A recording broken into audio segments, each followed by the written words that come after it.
एक बार की बात है। एक जंगल में एक लोमड़ी और एक शेर रहते थे। ये जंगल अपने सुंदर वनस्पतियों और विविध प्राणियों के लिए प्रसिद्ध था। लोमड़ी बहुत ही चालाक और बुद्धिमान थी, जबकि शेर शक्तिशाली और भयंकर जानवर था। लोमड़ी और शेर की दोस्ती थी, लेकिन उनमें एक तरह की अजीब सी प्रतिस्पर्धा भी थी। वे आपस में हमेशा चुपके से एक दूसरे की प्रशंसा करते थे, लेकिन दिल में अपने आप को सबसे बड़ा मानने का गर्व रहता था। एक दिन, जब लोमड़ी और शेर जंगल में घूम रहे थे, तो उन्होंने एक सुंदर सी झील देखी। उन्होंने झील के किनारे बैठकर ठहरने का फैसला किया।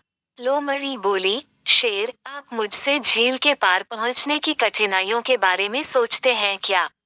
शेर घमंड से बोला, हमें किसी भी प्रकार की कठिनाई का सामना करने की आवश्यकता नहीं है, क्योंकि हमारी शक्ति बेहद भयानक है।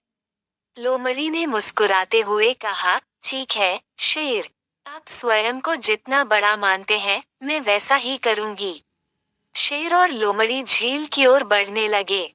जब वे झील के किनारे पहुंचे, तो वे देखा कि झील में पानी से भरी नहीं थी। झील के पानी की स्तर कम था और इसलिए उन्हें झील के पार पहुंचने के लिए एक लंबा कदम जुटाना पड़ता था। शेर बहुत जोर जोर से रो रहा, देखो, झील कितनी अच्छी है। मैं इसे पार करके उस ओर जाऊंगा। शेर ने झील के पार पहुंचने का प्रयास किया, लेकिन झील के पानी की कमी के कारण वह पार नहीं कर सका। लोमड़ी ने शेर के व्यवहार का समीक्षा करते हुए कहा, शेर, आपने तो बहुत ताकतवरी आवाज में रोरा, लेकिन आपकी शक्ति आपके शब्दों के बराबर नहीं है। शेर थोड़ी देर के लिए खामोश रहा और फिर लोमड़ी से बोला, तुम ये कहने की कोशिश कर रही हो कि तुम मुझसे ज्यादा शक्तिशाली हो, लेकिन मुझे तुम्हारे शब्दों का कोई महत्व नहीं है। लोमड़ी ने मुस्कुराते